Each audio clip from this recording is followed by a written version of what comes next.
Pagdating ko naman sa mansion diretso na agad ako kay Aling Nerissa para sabihin dito ang bili ni Madam. Pagkatapos ay dumiretso na ako sa aking silid.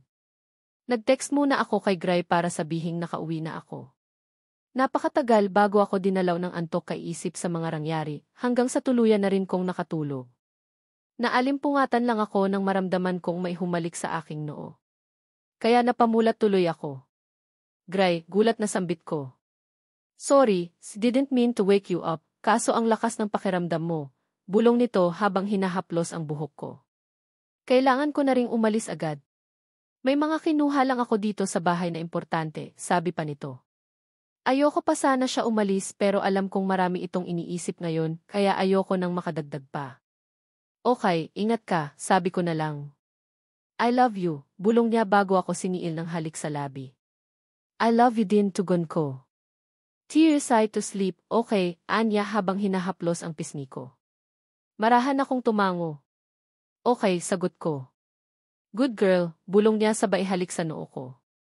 Pagkatapos ay tumayo na ito at humakbang papunta sa pintuan, tinapik nito ang ilaw at ini-off kaya dumilim sa buong silid kasunod ay nairing ko ang pagsara ng pinto. Saka ko sinubukan bumalik ulit sa pagtulog. Kinabukasan, napakaaga kong nakatanggapi mensahe mula sa Innovatech na pinagre-report kami. Mabuti na lang at weekend ngayon kaya wala akong pasok sa school. Nag-alala ako dahil baka may problema sa prototype. Wag naman sana, lalo na ngayon may sakit ang chairman. From Renz, I'll pick you up at Kisham get sharp. Please be ready Gisai then. Ready na ako nang dumating si Renz. Renz, kumusta na si chairman? Tanong ko sa kanya nung nasa biyahe na kami. Wala pa ring malay but he's stable, tugon nito habang ang mata ay tutok sa kalsada. Napabuntong hininga na lang ako. Ano kayang mangyayari sa kumpanya, lalo na sa design na ipinapagawa niya sa akin? Matutuloy pa kaya yun? Sana gumaling na agad siya. At sana hindi magkaproblema sa kumpanya. Don't worry Miss Georgina, everything is under control. Napaghandaan na itong lahat ng chairman, anito. Buong akala ko ay sa lab ang punta namin. Nagulat at nagtataka ako nang huminto kami sa harap ng Innovatech's corporate building. Dito nakabase ang main office ng chairman, mga boardroom meeting at mga executives na minsan lang makita sa lab at sa malayong tanaw lang. At kadalasan ay sa mga newsletter lang madalas makita tahimik lang akong nakasunod kay Renz habang lumalampas kami sa front lobby. May mga sekretarya sa hall, formal ang kanilang mga kasuotan, tahimik pero mabibilis kumilos.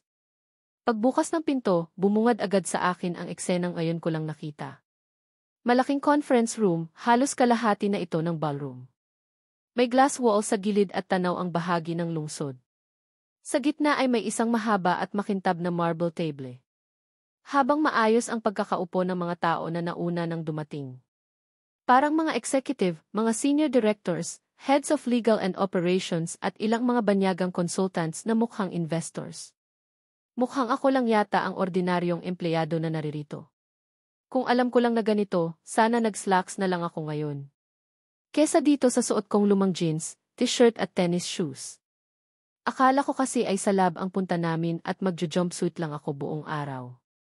Igigiya pa sana ako nito papalapit sa mga executives pero huminto ako kung saan nakaupo ang mga secretaries na naghihintay ng command. Dito na lang ako, sabi ko sa kanya. Nilingon ako ni Renz. Pero, please, mas komportable ako dito, pagpupumilit ko. Okay, if you insist, anito at nilubayan na niya ako kahit parang labag sa loob at nagtungo ito sa isa sa mga silya sa harapan ng mga executives.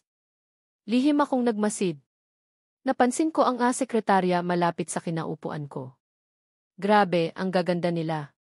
Requirements ba yun pag nag-apply ng trabaho? Kailangan mukhang modelo. Maya-maya pa isang lalaki ang pumasok at mukhang siniset up nito ang projector. Para siguro sa meeting na hindi ko alam kung para saan pero bakit nga ako narito.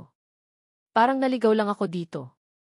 Ilang saglit pa bumukas ang double door. Nakatalikod ako dito. Hindi ko nakikita pero narinig ko na biglang natahimik ang buong silid. Hindi na ako nag-abala pang lumingon dahil siguradong isa na naman yung sa directors or executive. Pero nang dumaan siya sa harap ko, saka ko nakita ang bulto niya, si Gray. Napatuwid ako ng upo. Hindi ko inaasahan na darating siya dito. Akala ko nasa hospital pa rin siya. Nang mapalingong ako sa paligid, parang wala man lang nagulat.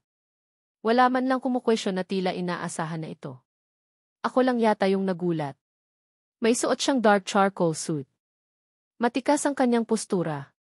Tahimik siyang naglakad at diretso ang seryosong tingin hanggang sa makarating ito sa dulo ng mesa. Nilingon nito ang buong silid. Gamit ang mahinahon na boses ay nagsalita ito. Let's begin, Anito. Saglit siyang huminto at nilingon ang A-key na nag-operate ng projector. Sa screen, unti-unting lumitaw ang logo ng Innovatech. Pagkatapos nun, may lumitaw na linya acting CEO, Dr. Grayson Tuazon. Weeks ago. Natatawa na lang ako sa sarili ko pag naaalala na ang lakas ng loob kong magsabi sa kanya na sa kondo na muna ako titira. Ako pala itong hindi kayang malayo sa kanya. Kinain ko tuloy lahat ng sinabi ko. Papunta na sana ako sa bahay ni Andrew para bisitahin ulit si Gigi na hanggang ngayon ay ayaw pa ring umuwi. Miss na miss ko na siya kahit araw-araw ko naman siyang nakikita at binibisita. Iba pa rin yung nasa bahay lang namin siya. Kai-start ko lang ng sasakyan nang makatanggap ako ng tawag mula kay Renz. Ang sabi puntahan ko raw sila sa Ripoll Hospital, isang private hospital. Ni hindi man lang nito sinabi kung anong dahilan kaya ganun na lang ang pag-aalala ko, bakit sa hospital. Kaya heto, nakita ko na lang ang sarili kong nagmamadaling pumasok sa Ripoll na kinakabahan. Pagdating ko sa second floor, agad akong sinalubong ni Renz. Anong nangyari? Tanong ko agad dito. Your father will explain later, kalmado nitong sagot. Napabuntong hininga na lang ako. Hindi man lang ako binigyan kahit anong hint. Habang naglalakad napansin kong hindi kami sa regular consultation room papunta, kundi sa dulo ng hallway, sa isang executive suite na bihira lang gamitin. Kumatok si Renz nang nasa tapat na kami ng pinto. Come in, boses ng nasa loob. Pagpasok ko, nakita ko agad si Dad. Nakaupo sa recliner, may dextrose sa braso niya pero mukhang kalmado. Katabi nito ang isang pamilyar na doktor, si Dr. Abad, isang internist cardiologist. Sa medical field, halos magkakakilala na kami kahit sa magkaibang hospital kami nagtatrabaho, hindi man sa pangalan, minsan kahit sa mukha. Son, have a seat, bati ni Dad nang makita ako. Umupo ako sa tabi niya. Palagi namang kalmado si Dad pero may kutob ako na may mabigat siyang sasabihin, lalo na at dito pa kami sa loob ng hospital mag-uusap. Narinig kong tumikhim si Dr. De Castro. I'll get straight to the point. I've been monitoring your father for a while. His recent X and stress test revealed that there's a significant blockage in one of the coronary arteries. Our diagnosis, he has stable angina with underlying coronary artery disease, walang paligoy-ligoy na paliwanag ng doktor. Sanay na ako sa mga ganitong usapan pero iba na kung pamilya ang pinag-uusapan. That's serious, kunot noong tanong ko. Yes, but it's manageable. He's being treated with beta blockers, statins, and we're watching his high blood pressure closely. But as we discussed before, saglit na huminto ito at sumulyap kay Dad. Surgery may be necessary. Napalingon tuloy ako kay Dad. Matagal niyo nang alam ito, tanong ko. Tumango siya. 3 months ago, Anya. And Mom doesn't know anything yet, tanong ko, medyo tumaas pa nga ang boses ko. I didn't want to worry her. She panics over a simple cough, how much more this? Ayoko siyang matulog every night na may iniisip, wika ni Dad. Napabuntong hininga ako. Nauunawaan ko pero hindi ito madaling tanggapin. Ang sabi ni Dr. Abad, if I want to keep working, I need to ease down and limit stress. Yung hindi ako mag-iisip masyado sa kumpanya. 8 months from now ko balak magpa-opera, bakit 8 months pa? I have inner reasons. Isa na dun, kailangan ko munang ayusin lahat ng iwan ko sa kumpanya. Hindi ko alam kung anong mangyayari after surgery. But I want you to be ready and act as CEO for the time being if you have to, Ani Dad. Dad. I've already signed the temporary power of authority kung sakaling hindi agad ako makabalik. The board knows already. It's confidential hanggang sa maayos na ang transition. But Dad, I'm not ready for that. That's one of the reasons bakit kailangan kong maghintay ng 8 months. Para ihanda ka. You've seen me run this company all your life. Alam mong darating ang araw na ito. I even consider Renz. Huminto ito at sumulyap kay Renz. Marahan lang na tumango si Renz sa amin. But he declined. Eventually, aalis din siya sa kumpanya para asikasuhin ang sariling negosyo nila, saad niya at muling ibinalik ang tingin sa akin. Hindi mo kailangang ngayon. Gusto ko lang ihanda mo ang sarili mo kung sakaling hindi ako makabalik agad, dun ka lang papasok. It's just a backup plan na dapat mong paghandaan, Anya. Just need your assurance so can take one more worry off her mind. Right now, hindi ako si Chairman Tuazon, I'm your father I need you, son, mahinahong sambit niya na tila nakikiusap. Hindi agad ako nakasagot. Hindi ko alam ang sasabihin. Son, alam kong hindi ito ang gusto mo, mahinang sabi ni Dad. But this isn't just about me anymore. Matanda na ako, kahit mawala ang kumpanya sa akin, it doesn't matter anymore. Pwedeng kaming mamuhay ng mommy mo ng simple lang sa ibang bansa. Tumingin siya ng diretsyo sa akin. It's about Georgina. Bigla akong napakislot nang marinig ang pangalan ni Gigi. She's the future of this company, and you know that. Tumingin ng malalim sa akin si Dad.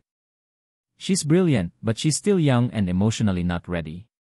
The board will only question her ability. If anything happens to me during the surgery or recovery, they will demand stability of the company or biglang magpanic. Baka kung kailan handa na si Gigi, saka naman wala na sa atin ang kumpanya. Huminto si Dad sa pagsasalita at nakita ko ang bigat sa kanyang mga mata. I need someone to hold the line hanggang sa ready na si Gigi na hawakan ang kumpanya. Son, pansamantala lang, just enough for her to finish her studies or hanggang sa makabalik ako kung kakayanin ko. Kanina pa ako nahihirapang magdesisyon. Gusto kong tumanggi at sabihin kay Dad na hindi Innovatech ang mundo ko. Hindi ito para sa akin kaya sa una pa lang hindi na ito ang direksyon na pinili ko. I chose medicine because chose peace.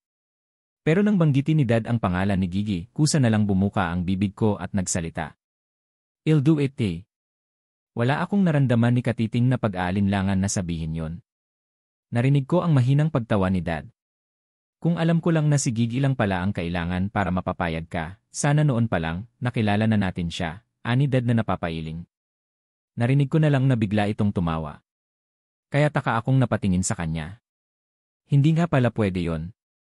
Baka nung mga panahong kinukumbinsi pa kita, baka dumedede pa ng gata sa bote si Georgina, ani Dad at muli na namang tumawa ng mas malakas. Maging Renz at ang doktor at narinig kong mahinang natawa. Napailing na lang ako dahil nakuha pa ni Dad na magbiro sa gitna ng ganitong kaseryosong usapan. At saka, hindi ako natawa sa biro niya. In my eyes, my wife is a woman, not a girl. Muling nagseryoso si Dad. I guess, alam mo na kung anong gusto mo na matagal mo nang hinahanap, Anya. Ang tinutukoy niyang gusto ay ang palagi kong sinasabi sa kanya sa mahabang panahon na hindi ko alam kung ano ba talaga ang gusto at hinahanap ko sa buhay. Mula pagkabata ko, lahat ng bagay ay napakadali para sa akin na makuha. Kaya kahit nasa akin na, hindi pa rin ako makaramdam ng kasiyahan. Ngayon pa lang. Muling nagseryoso ang boses ni Dad. Our company is facing a major problem, Anito. Napatuwid ako ng upo. According sa Intel, nagbabalak na mag-pull out ng shares si Chairman Gonzales. Sigurado akong dahil yon sa pag-urong ko sa kasunduan niyong dalawa ni Danica. I had already told him about it a long time ago. Ani Dad na ang tinutukoy ay ang ama ni Danica. Malaki ang magiging impact nito sa Innovatech. Pero hindi lang yun ang problema, may kausap na siyang buyer at hindi ko alam kung kanino niya balak ibenta ang shares niya. Galit siya sa akin, kaya ayaw niyang ibenta sa akin or sa mga kaalyado natin. Mahirap kung may papasok na bagong tao sa kumpanya. We don't know what their intentions are. Kaya, kailangan mo rin protektahan si Gigi. I regret na inannounce ko sa medical division ang relasyon niya sa pamilya natin. But I've already told them that everything we discussed inside the room stays inside the room. Otherwise, there'll be consequences. Mahabang salaysay ni Dad at saglit na nagpahinga. Sigurado akong kakayanin mo. You grew up around this company and you have been in every shareholders meeting since you were in college. Totoo ang sinabi ni Dad. Kahit iba ang career na pinili ko, regular pa rin akong inuutusan ni Dad na umattend ng mga quarterly meetings. Dahil noon pa man ay gusto niyang magkaroon ako ng familiarity sa daloy ng kumpanya para ihanda ako sa mga ganitong pagkakataon. Grayson, you've reviewed operations reports with me. You've also worked with our head for the biotech unit during your residency. You even helped me negotiate that partnership with the hospital chain abroad. dagdag pa niya. I've seen how you handled the crisis, son. You know how to lead under pressure. Renz will assist you too. The rest of early executive staff already know and they're ready to support you. And also, Anya at ibinit pa ang sasabihin. One thing he realized after got diagnosed. Life is too short. I always want to protect your mom, so I'll make sure na kung mawala ako sa mundo, she can live comfortable life kahit wala na ako. Ikaw, hindi mo alam kung anong mangyayari bukas. Kung sabay tayong mawala, how about Gigi? Wala siyang habol sa kumpanya natin, she's no tatuazon yet, anito na parang may nais ipahiwatig, soon, dad. Soon. Sa isang iglap, tinanggap ko ang posisyong matagal ko nang tinatanggihan. At lahat ng yun ay dahil sa isang tao lang. Wala ako ni katiting na pag-aalinlangan, basta lahat pagdating kay Gigi, nakakasiguro ako sa mga desisyon ko. At ang first step ko, Edison University. I was given a task ila the board to test the ability para malaman nila kung handa na nga ba akong palitan pansamantala si Dad, ako bilang acting CEO. Pumili ako ng isa sa mga ongoing issues na affiliate sa Innovatech. Maraming pagpipilian pero mas pinili ko ang Edison University. Siyempre, dahil nandun lang naman si Gigi, kaya yun ang pinili ko. Hitting dalawa birds with one stone kumbaga. Magagawa ko na ang assignment ko sa Innovatech, mababantayan ko pa si Gigi. Mahirap na baka masulot pa siya ng iba, lalo na ngayon nagalit siya sa akin dahil sa nangyari nung birthday ko. Teaching was not part of the plan but I want to, isang class lang naman ang tuturuan ko at yun ay ang class kung saan naroon si Gigi. Dahil sa connection, nagkaroon ako ng access para silipin ang schedule niya. General Physics isa lang ang nag-iisang klase na makakasama niya ang Jeff na yon. Magkasama na nga sila sa trabaho, pati ba naman sa klase, magkasama pa rin. That's hell I have to step in.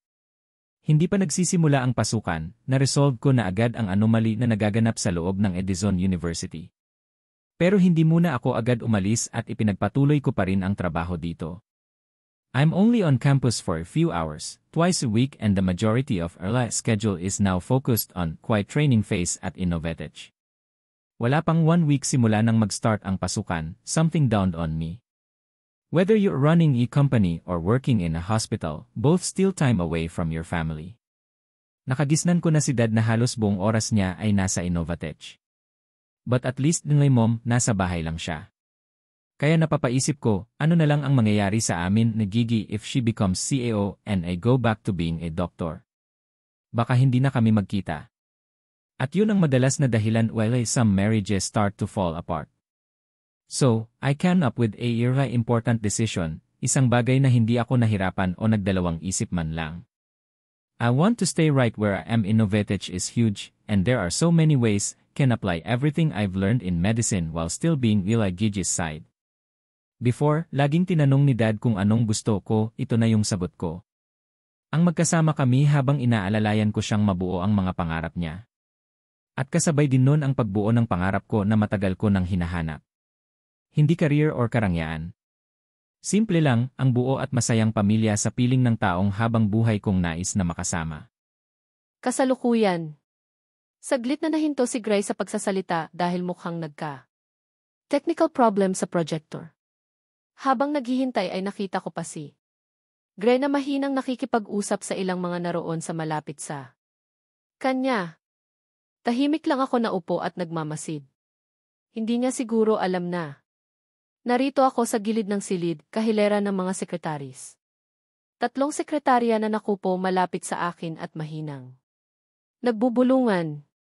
Siya pala si Dr. Tuazon, mas gwapo pala in person, no, bahagya. Nitong bulong. Lihim akong napangiti dahil wala silang ipinagkaiba sa mga kaklase ko sa General Physics. Kahit pala empleyado na, ganun pa rin kiligin. Nakita mo rin yung picture. Ang rumor estudyante daw niya. Yun. Di mo rin masabi, baka chismis lang yun. Feeling ko nga model yung kasama niya. Sa gwapong yan, papatol lang sa estudyante niya. Dagdag pa ng isa habang mahinang tumawa. Maya-maya pa isang babae ang lumapit sa akin. Mukhang nagmamadali ito at may hawak na brown envelope. Siya yung babae. Kanina na nakaupo sa labas, binati pa nga nito si Renz bago kami Pumasok. Kung hindi ako nagkakamali, isa ito sa mga sekretarya ni Chairman. Hi, I'm Sarah D. Mahina nitong sabi sa kangumiti. Ikaw ba yung kasama ni Sir Renz, Anya? Opo, sagot ko. Pwede makisuyo, please. Urgent lang ito. Ang dami kasing ginagawa. Ni Sir Renz. Napalingon ako sa direksyon ni Renz. Abala nga ito sa pagtutok sa tablet at pakikipag-usap sa dalawang dayuhan. Mukhang importante ang pinag-uusapan nila. Magpapaliwanag sana ako nang magsalitang muli itong si Sarah. Kailangan lang talagang ma-deliver ito sa strategy office bago mag-umpisa ang final announcement ni Dr. Tuazon. Hindi ko lang maiwan ang pwesto ko, hindi pa kasi bumabalik yung dalawang kasama ko, paliwanag nito. Napansin ko yung nakasulat sa label ng envelope na hawak niya. Confidential, CEO briefing slides. Nang marinig ko mula kay Sarah ang pangalan ni Gray ay mabilis akong tumango. Lalo na at importante itong ipinapakiusap niya. Sige po, tugon ko at mabilis na tumayo. Tahimik at pasimple kaming lumabas ng Orion Room. Nagpaiwan si Sarah sa labas ng silid kung nasaan ang kanyang desk. Mag-isa nga lang ito. Kanina kasi nang pumasok kami ni Renz, 3 pa sila dito na nag-a-assist sa mga bisita. Madali kong natunton ang strategy office dahil sa direksyong ibinigay sa akin ni Saral. Matapos ibigay ang brown envelope agad. Akong pinapirma ng staff sa logbook bilang patunay na natanggap nila ang envelope. Hindi na rin ako nagtagal at naglakad na ulit ko pabalik sa Orion Room. Pagbalik ko, wala dun si Sarah, sa halip isa sa mga kasamna nito ang nakabantay sa pinto ng Orion Room. Papasok na sana ako ng pintuan nang pigilan ako ng babae. Ma'am, sorry po. Closed door session na, Anya. Bigal tuloy akong napapihit paharap sa kanya. Nasa loob po ako kanina. May dinala lang ako sa labas, paliwanag ko. Pasensya na. Instruction kasi yan ng team sa loob. Hindi na daw pwedeng pumasok hanggang sa matapos ang announcement, wika ng empleyada. Napatango na lang ako at hindi na ipinagpilitan pa ang pumasok sa loob. Sa bagay, pakiramdam ko nga wala naman talaga ako dapat sa dun. Pakisabi na lang kay Miss Sarah na na-deliver ko na yun envelope sa strategy office, sad ko. Ah, ikaw pala yung inusap niya. Kilala mo ba siya? Tanong ng empleyada. Hindi, tugon ko. Baliw talaga yun. Kung kani-kanino ipinagkakatiwala ang mga confidential documents. Naku miss, pasensya ka na. Bago lang kasi. Yun, kasi simula lang niya this week, nakangiti pero nailing na sabi. Nito. Ayos lang isabi ko na lang. Hindi ko alam kung gaano katagal ang meeting, ayoko namang nakatambay lang dito. Nilingon ko ang babae para tanungin ito. Miss, saan nga pala ang cafeteria niyo dito? Tanong ko sa kanya. Sinabi naman niya kung saan. Miss, kapag hinanap ako ni Renz, pakisabi nagkakape lang isabi ko. Okay, ano nga palang pangalan mo? Tanong niya sa akin. Gigi, sabi ko at nagpaalalam na sa kanya. Samantala sa loob ng Orion Room, hindi mapakali si Renz dahil nang sulyapan niya ang pwesto ni Gigi ay hindi na niya ito makita. Hindi naman siya agad makatayo dahil may kausap siyang importanteng foreign investor. Siya ang liaison office sa pansamantalang pagpapalit ng leader. Hawak niya ngayon ang documents na kailangan i-review at ipasa sa board kaya hindi siya basta-basta makakaalis. Nang matapos ang meeting ay mabilis siyang lumabas ng Orion Room. Naabutan niya sa labas ang ilan sa mga sekretarya na naghihitay sa kanilang mga boss habang nagkukwentuhan. Saglit na tumahimik ang mga ito nang makita siya at bumati sa kanya na may halong kilig. Hindi na yun pinansin ni Renz dahil sanay na siya sa mga ito. Hindi naman yun katakataka dahil sa angking kakisigan ng binata. Nilapitan at tinanong niya si Mylene, isa sa mga sekretarya ng chairman. Nakita mo ba yung babaeng naka-jeans? Ay, yung Gigi po ba? Yes po, magkakape daw po muna. Nainip na. Po, hindi kasi siya nakapasok sa Orion room kanina. What? Bakit hindi nakapasok? Medyo napalakas ang boses niya. Kaya naagaw niya ang atensyon ng mga naroon.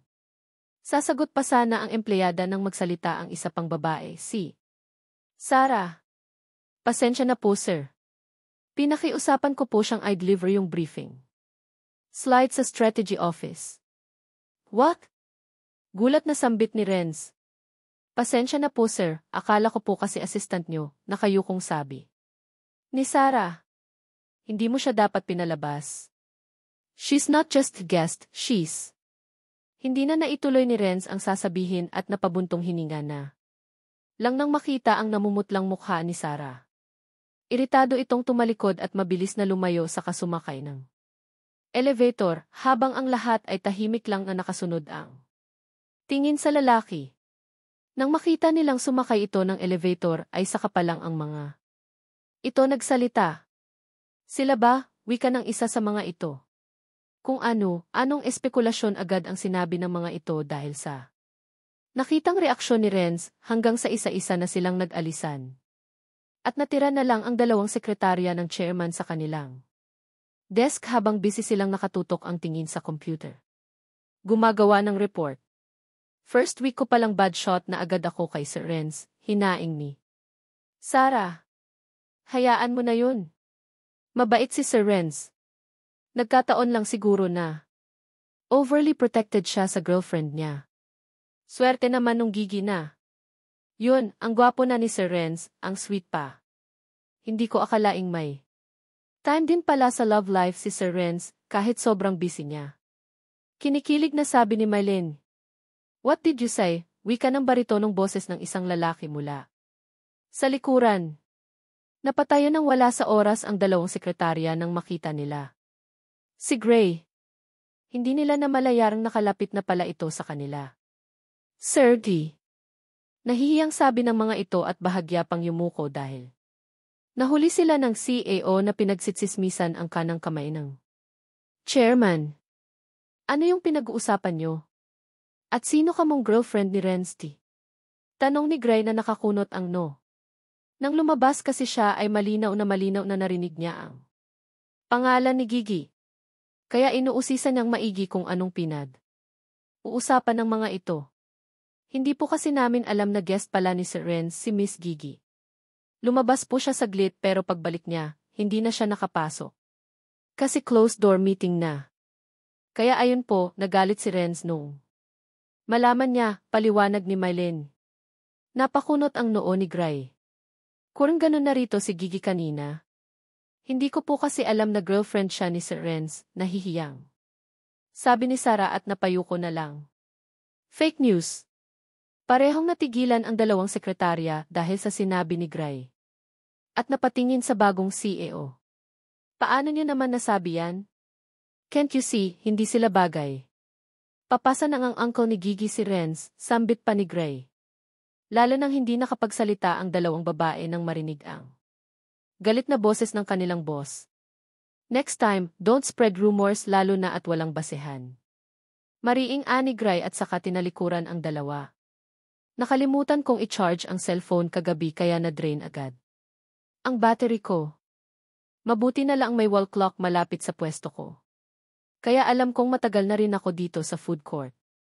Kaya naman, nagpasya na akong tumayo. Siguro naman ay patapos na meeting nila. Sa itaas.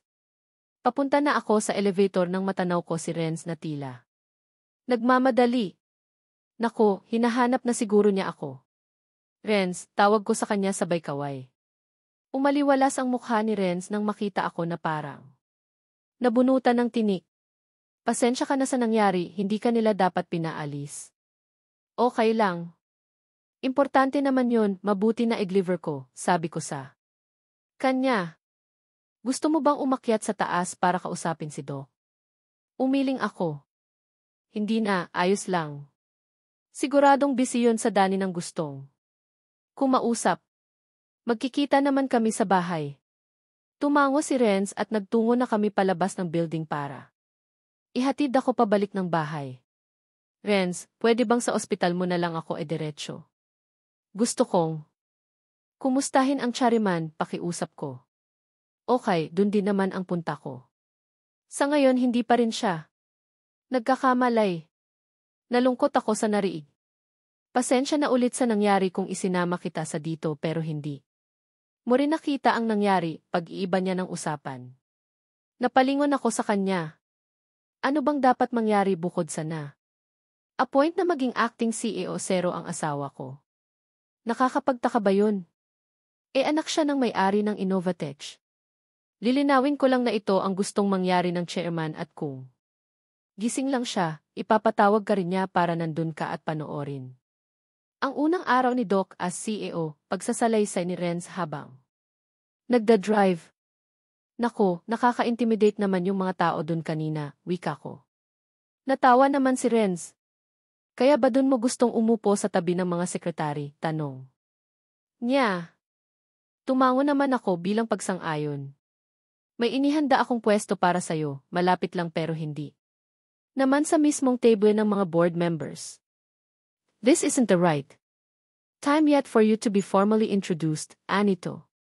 Naputol ang sasabihin pa sana nito nang magring ang kanyang telepono na nakakonek sa dashboard ng sasakyan. May pinindot siya para sagutin ang tawag. Inayos nito ang kanyang earplug bago nagsalita.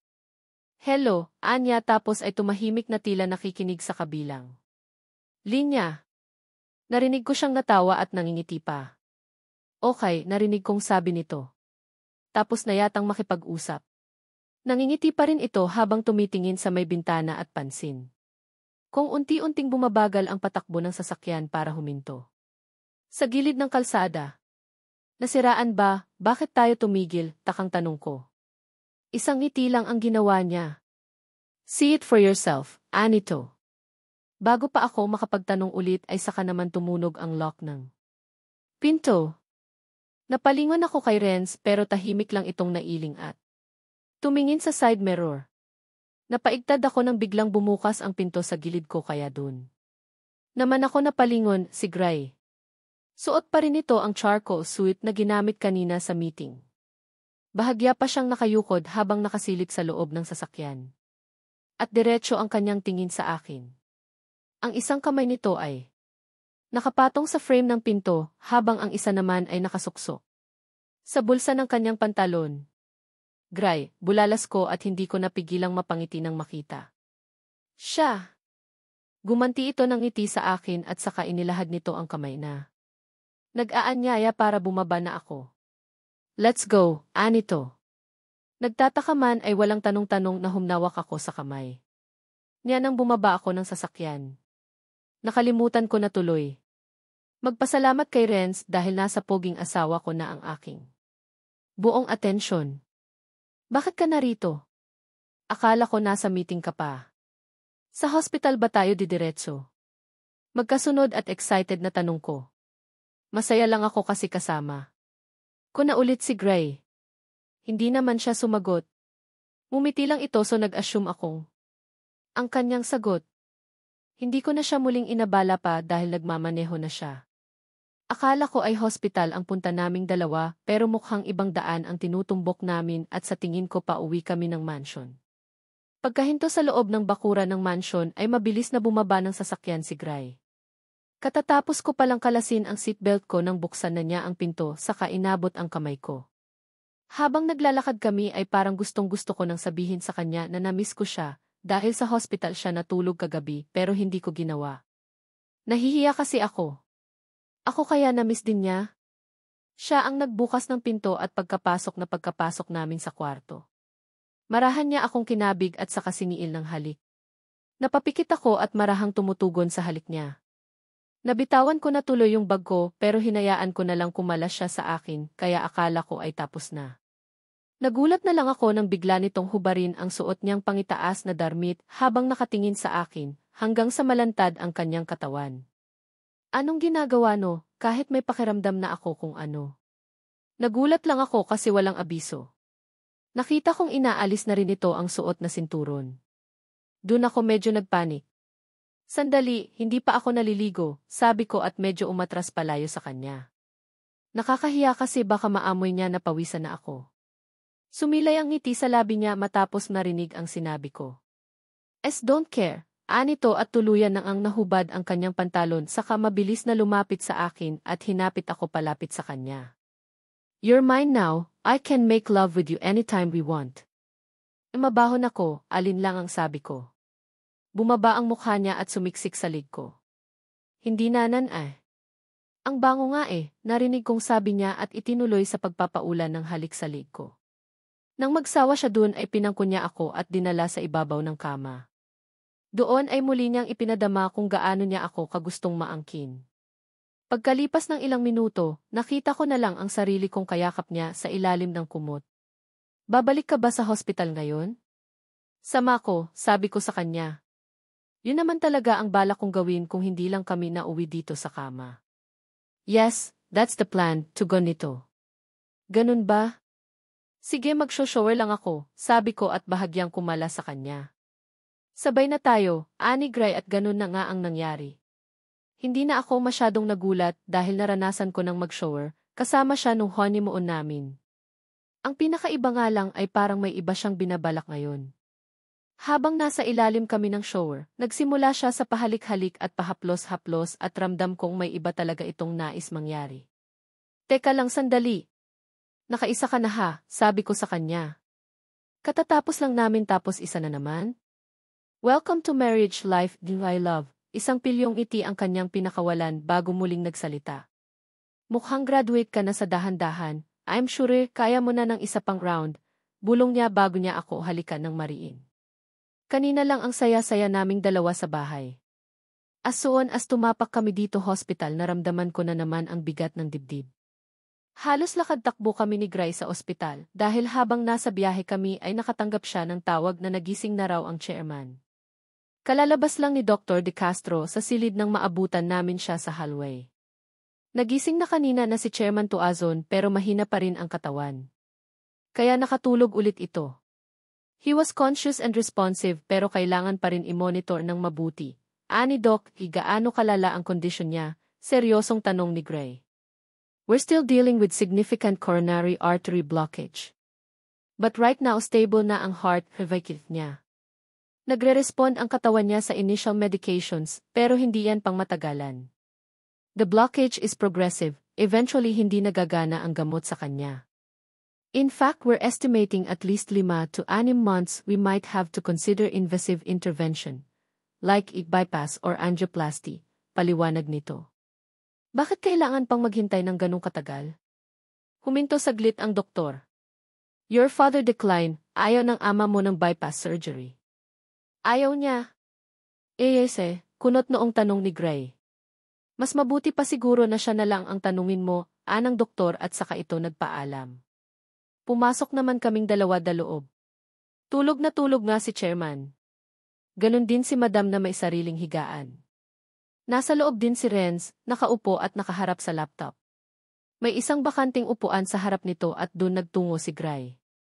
Ako naman ay sa maliit na sofa na malapit sa kanila. Ano yung sinasabi ng doktor na ayaw daw ni Dad na magpa-opera? Tanong agad ni Gray kay Renz. Hindi na mahintay ang pagising ng ama, kaya ito na ang kanyang tinanong. Tumingin sa kanya si Renz pagway tumayo at nagtungo sa isang attache case at may kinuha, isang sobre. Pagkatapos ay lumapit kay Gray at inabot dito ang sobre. Ginawa ni chairman ang sulat na iyan last month. Kilala mo naman ang ama mo, gusto nun nakahanda lahat. Ani Renz at muling ibinalik ang tingin sa laptop. Si Gray naman ay binuksan ang laman ng sobre at saka binasa. Nakita kong napapikit ito ng marin at napatingala sa kahumugot ng malalim na hininga. Binasa pa nitong muli ang laman ng sulat at saka napailing na lang tumingin siya sa akin saka tumayo. Humakbang siya palapit sa akin tapos ay inabot sa akin ang sulat. For you, anito nang makalapit. Para sa akin. Sa itsura niya kanina pagkatapos niyang basahin ang sulat, parang nakakakaba naman. Tinanggap ko ang sulat saka sinimulang basahin. Naupo si Gray sa tabi ko at ipinatong ang kamay sa ibabaw ng hita ko habang ako ay patuloy lang sa pagbabasa. To my family, in the event that I fall unconscious and reach the condition where I can no longer speak for myself, I'm requesting and authorizing the use of the Irvoser dalawa. Is cardiac neural assist implant currently in development at Innovatech Laboratory, but believe in the person who's building it. This is not just about surviving, it's also about believing in a future where Filipino can stand on its own. Alam kong hindi pa ito tapos. I know the risk but believe in the vision behind it and the person who's building it. If I die in another country, die just as patient. But if I survive using Irvoser dalawa, I live as a father who entrusted not only his life, but his son's heart to the person we believe the most. Eduardo Tuazon, Chairman, Innovatech Corporation. Matapos kong basahin ang sulat ay hindi ko mapigilang hindi pumatak ang mga luha. Hindi ko akalaing ganito kalalim ang pagtitiwala ng chairman sa akin, na ipinagkatiwala niya ang buhay sa aking kakayahan. Naramdaman ko ang palad ni Gray na humahagod sa akin likod. Di ba sabi ng doktor may 6 months pa para sa medication ni Dad, pumipiyok na tanong ko. Yes, after that kailangan na ng heart surgery bago bumigay ang katawan niya. Tumingin ako sa kanya. Actually, tapos ko na yung revised design. Sabay ko siyang dinevelop ng Irvoser G. Alam ng chairman ang tungkol dun dahil matagal ko na yung ipinakita sa kanya. Ang sabi niya yun daw ang sunod na gusto niyang i-develop. Hindi ko alam na para pala sa kanya ang ipinapagawa niya. Gaano katagal bago mabuo ang machine? Tanong ni Renz. Since tapos ko na yung design, for finalization na lang sa mga senior engineers. Kapag approved na sa kanila, diretso na yun sa prototyping phase. Ipa-fabricate na yung custom parts. Next is assembly, calibration at validation tests na. Kung walang major issue kayang-kaya natin itong matapos in 4 months. 5 months is the max. Pasok sa timeline ni Chairman bago pa lumala ang kondisyon niya, paliwanag ko. Nang mapalingon ako kay Gray ay titig na titig ito sa akin, bahagya pang nakaawang ang kanyang bibig na rinig kong nagsalita muli si Renz. That's good. Ang gusto talaga ng chairman is a solution that's less invasive. At yun ang vision ng Irvoser system.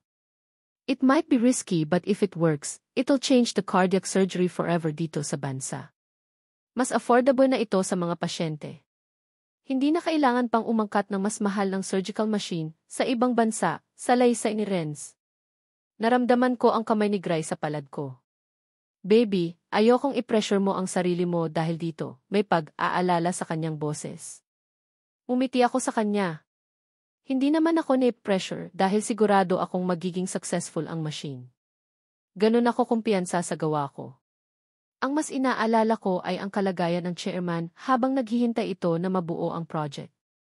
Kung naging successful ang Irvoser isa, sisiguraduhin kong mas magiging successful itong bago. Dahil kung may isang pasyente akong gustong iligtas sa mga oras na ito, si chairman yun, sambit ko na mula sa puso. I knew I was heading the right direction, halos pabulong na sabi ni Gray pero nakarating pa rin yun sa aking pandinig. Nang lingwin ko siya ay sinalubong niya ako ang isang matamis na halik. 2 hours pa lang nasa bahay na ako, after ng school ay umuwi agad ako para magluto. Si Madam kasi nag-request ng sinigang na luto ko para pagkain niya sa hospital. Nung minsang matikman niya ang sinigang ko ay palagi na lang niya itong ipinapaluto. Hindi naman ako nagrereklamo dahil masaya ako na ginagawa ito at isa pa magkasundo na kami ni Madam. Ikaw ba, ipinagluluto mo ang asawa mo ng lunch? Tanong sa akin ni Madam habang kumakain sila ni Chairman. Sa trabaho po kasi siya naglu-lunch, tugon ko. Nakita kong ibinaba ni Madam ang hawak niya kutsara at huminto muna sa pagkain. Napakamot na lang ako ng ulo dahil mukhang sisermunan na naman niya ako. So, ilang weeks ng CAO ang asawa mo? Pero hanggang ngayon never mo pa siyang dinalhan ng pagkain sa opisina niya, anito at pinandilatan pa ako. Baka mamaya mabalitaan mo ulit na may iba na namang nagpapakain sa kanya, anito. Kasi po, next time na umuwi ka ng maaga, dalhan mo ng pagkain ang asawa mo't opo. Tugon ko na lang para hindi humaba ang usapan, sigurado narmang siya rin ang mananalo. Si Nancy ang isama mo, pahabol pa niya bago muling ibinalik sa pagkain ang kanyang atensyon. Naiiling na lang ako dahil alam ko na kung bakit si Nancy ang gusto niyang isama ko. Si Chairman naman ay tahimik lang na nakikinig sa aming usapan. Nangingti na lang ito sa kanyang asawa. Hanggat maari stay invisible, yun lang ang sabi sa akin ni Chairman. Nang magkaroon ako ng pagkakataon ay ginawa ko nga ang bili ni Madam. Ang ipagluto si Gray ng lunch at isinaman ko ang kid namin, si Nancy. Tuwang-tuwa pa ito nang malamang isasama ko siya dahil pangarap talaga nitong makapagtrabaho sa Innovatech balang araw pagkatapos nitong mag-aral. Mabuti na rin na hindi si Madam ang kasama ko dahil baka ipagsigawan na naman ito sa mga empleyado kung sino ako. Taliwas sa bilin ni Chairman na stay as invisible as can. Ito na ang pangalawang beses na papasok ako sa loob ng main building ng Innovatech. Unang beses naman na pupunta ako rito para bisitahin ang aking asawa. Dumiretso kami ni Nancy sa front desk at nagpaalam kung pwedeng pumunta sa opisina ng CEO. Napatingin muna sa amin ni Nancy ang dalawang front desk. Siguro, nagtataka kung sino kami at bakit namin hinahanap ang CEO, may appointment po ba kayo? Hindi niya kailangan ng appointment kasi siya lang naman ang pinigilan ko si Nancy sa braso kaya nahinto ito sa pagsasalita. Baka kasi kung ano pa ang masabi nito. Hindi ko naman pwedeng tawagan si Gray, isusurprise ko kasi siya. Miss, mga kasama niya kani sa bahay, nagdala lang kani ng lunch para sa kanya. Pakisabi si Gigi ka mo, paliwanag ko sa empleyada. Ah, katulong. Sige itatawag ko muna sa sekretarya niya, sabi ng babae. Tumawag nga ito at nang matapos makipag-usap ay muli kaming hinarap. Pwede na kayong pumasok. Sa 18B floor ang opisina ni Sir, wika nito. Kaya naman nagpasalamat ako sa kanya. Tara na, baling ko kay Nancy. Umiti si Nancy sa akin. Dito na lang ako Miss G, ayokong makaabala. Baka mamaya may gustong gawin si Doc, di hindi pa niya nagawa kasi andun ako, sagot nito sa kamalawak ng umiti. Namilog ang mga mata ko dahil sa sinabi nito. Baliw! Naiiling na lang ako na tinalikuran ito. Pagdating ko sa 18B floor ay 3 empleyada ang nakita kong nakaupo sa kani-kanilang desk. Nakilala ko ang dalawa dun, sina Sarah. Mukhang nakilala niya ako at agad itong umiti sa akin. Itinuro niya ang pintuan kung nasan ang opisina daw ng CEO. Dumiretso ako dun. Kumatok ako at narinig kong ang come-in mula sa loob. Kaya naman pumasok na ako. Lumantad sa akin ang isang napakalaking opisa. Agad ko namang nakita si Gray dahil katatayo lang nito sa kanyang swivel chair. Sinalubong niya agad ako ng halik nang makalapit siya. Bakit hindi mo sinabing darating ka? Tanong niya nang kumalas kami sa isa't isa. Para malaman kung may iba na namang nagluluto para sayo, sarkastiko kong sagot. Mahina siya natawa sa katumingin sa kanina ko pa tinititigan. May mga food container kasi sa center table. Halatang lutong bahay dahil sa mga pinaglagyan. Mukhang hindi lang pala sa hospital nangyayari ang pagreregalo ng mga empleyado kay Gray. Kahit pala dito, hindi magugutom ang asawa ko. Tama nga ang sabi ng biyenan ko, baka may iba nang nagiuluto para dito. Maya-maya pa ay may narinig akong mga yabag. Nang lingunin ko sila, kalalabas lang ng mga ito mula sa isang pintuan na sa tingin ko ay banyo. Sir, ayan tapos na kaming maghugas ng kamay, pwede na po bang kumain? Nakangiting sabi ng isang lalaki na sa tansya ko ay nasa 4 na po, may kasama pa itong isa. Sige, ubusin niyo para di masayang. Tumango muna ang mga ito sa akin saka lumapit sa mga container. Siya namang pasok ni Sarah mula sa labas sa akin yung kaldereta, anito at dali-daling lumapit sa lanesa.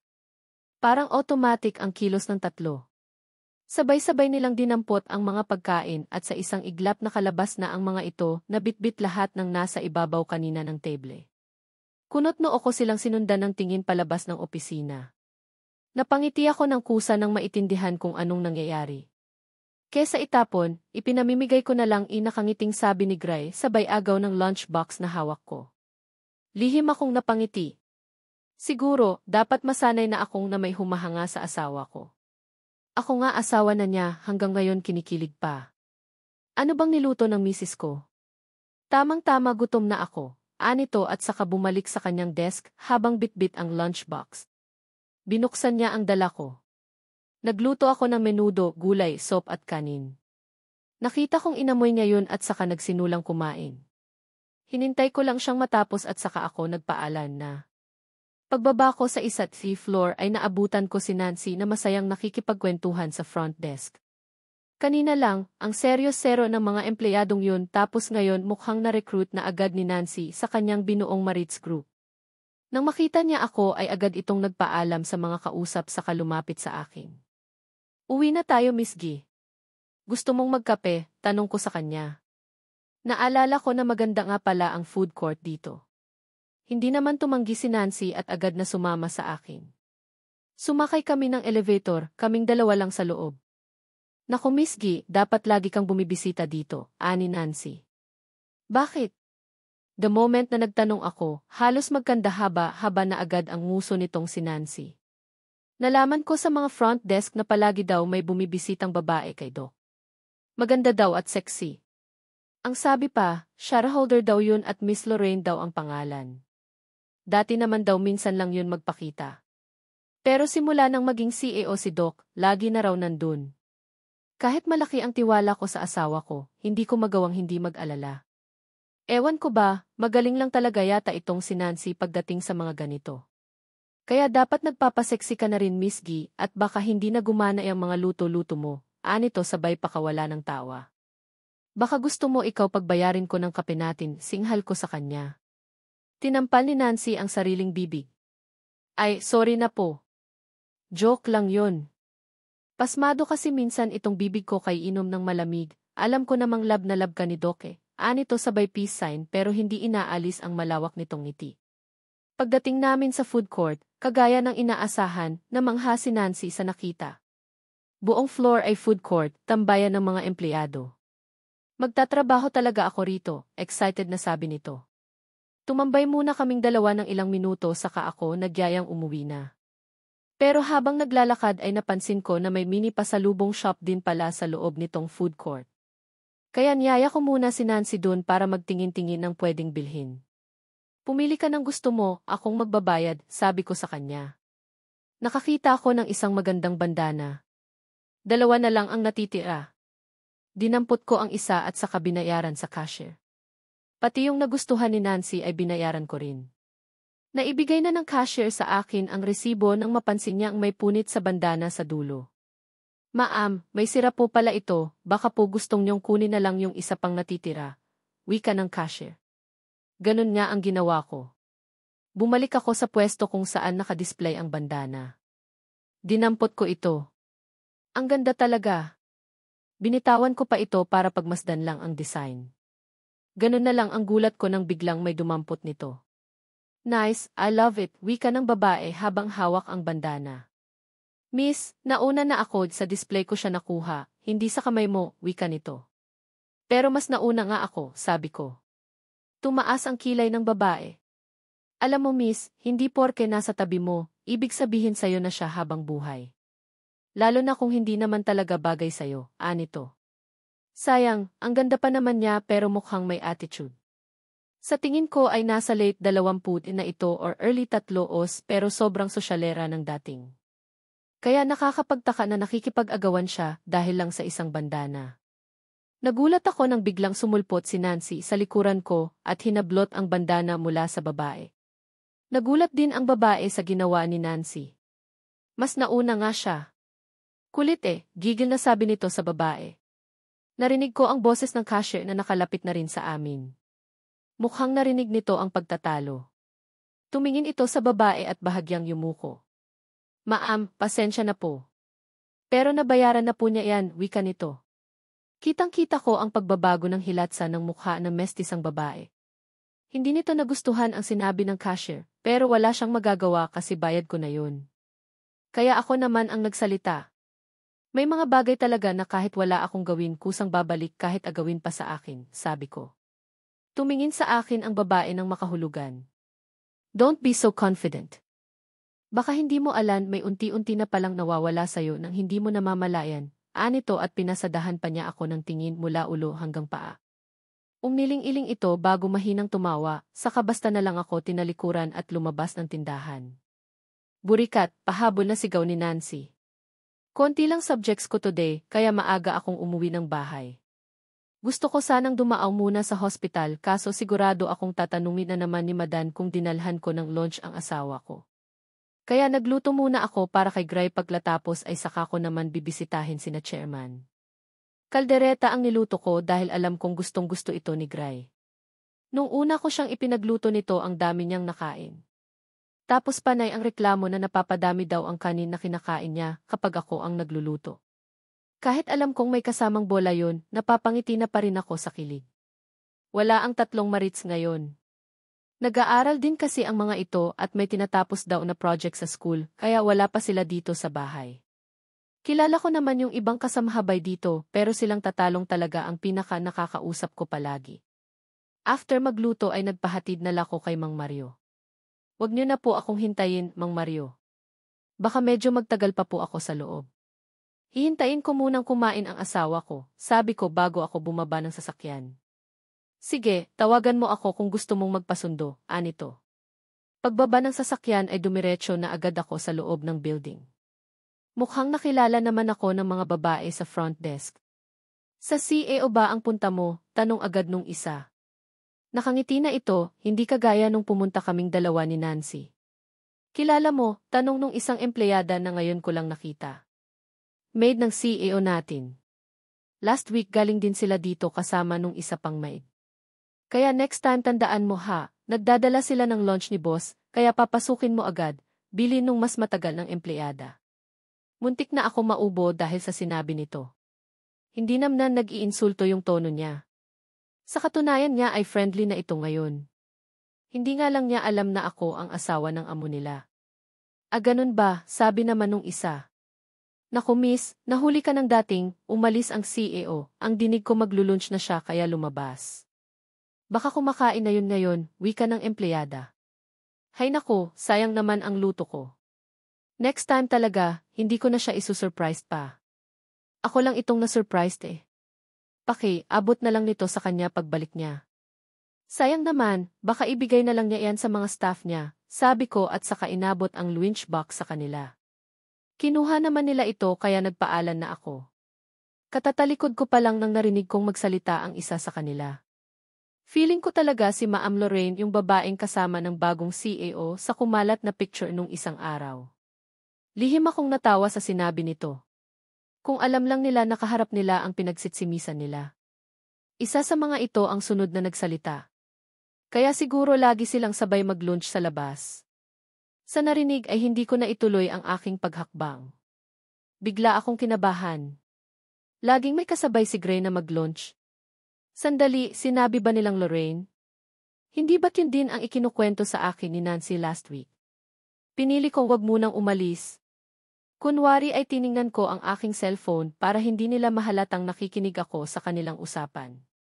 Pakinig ko nung dumaan sila kanina, sa Roxy's daw sila maglulunch ngayon. Mapapasana all ka na lang talaga kay Ma'am Lorraine. Ang gwapo na nga anong kadate niya, tapos dun pa siya dadalhin sa mamahaling restaurant para lang sa ordinary lunch, wika ng bagong empleyada na tila kilig na kilig. Kung tot-zero-zero ang sila, bagay na bagay talaga no ang ganda at ang lakas ng aura ni Ma'am Lorraine, lakas makasosyal. Tapos ang gwapo pa ni Mr. Tuazon. I know, pareho pa silang powerful. San ka pa? Crush ko pa naman ang bagong CAO natin kaso mukhang matindi ang makakalaban natin. Kaya wag na lang, nangangarap lang ako ng gising, sagot pa nung isa dahilan para magsitawanan sila. Parang may humiwa sa puso ko dahil sa mga naririnig. Ayoko mang mag-isip ng masama, hindi ko talaga magawang baliwalain na lang ang mga sinasabi nila. Gusto ko pa sanang marinig ang mga sasabihin pa nila pero hindi na kaya ng puso ko. Isa pa, kailangan kong magmadali. Gusto kong makita mismo ng mga mata ko kung totoo bang nagde-date ang nga ito. At sino ba yung Lorraine na sinasabi nila? Sa Roxy's daw ang mga ito nagpunta. Alam ko kung nasaan ang restaurant na yun. Malapit lang dito yun. Paglabas ko ng building, nag-abang ako ng taxi. Di ko na mahihintay pa si Kuya Mario kung siya pa ang tatawagan ko. Busy road naman dito kaya mabilis akong nakatawag ng taxi. Pagdating ko sa tapat ng Roxy's, hindi ko pa man nababayaran ang taxi driver. Natanaw ko na agad sa parking lot ang isang mamahaling sasakyan kung saan nakita ko pang pumasok ang babae sa likuran. Hindi ko nakita ang kanyang mukha, pero si Gray, kitang-kita ko. Dahil ito pa mismo ang nagsara ng pintuan para sa babae. Pagkatapos ay nagtungo ito sa kabilang pintuan ay sumakay sa loob, sa likuran kaya siguradong magkatabi sila. Umusad na papalayo ang sasakyan kaya sinabi ko sa driver na sundan ang sasakyan ng mga ito. Mukhang naiintindihan naman ng mamang driver ang nangyayari. Huwag kang mag-alala miss, hindi ko yan pakakawalan, nakangising sabi ng driver. Ganun na nga ang nangyari, sinundan namin kung saan ang mga ito papunta. Habang tumatagal ay nare-realized ko kung saan ang punta nila, sa main office ng Innovatech. Doon sila ibinaba sa mismong tapat ng building. Napabuntong hininga na lang ako. So after nilang mag-lunch, balik trabaho na. Hindi na ako bumaba ng taxi at nagpahatid na lang ako sa hospital kagaya ng orihinal na plano ko. Sa ngayon, hindi muna ako magpapadala sa aking emosyon dahil hindi pa ako sigurado. Baka business meeting lang yun, ayokong mangyari yung nakaraan na pinagselosan ko agad si Shane. Tapos sa huli ay mali pala ang hinala ko, na muntik nang ikasira ng relasyon naming dalawa. Pero hindi ibig sabihin ay babaliwalain ko na lang ang mga narinig at mga nakita ko ngayon araw na ito.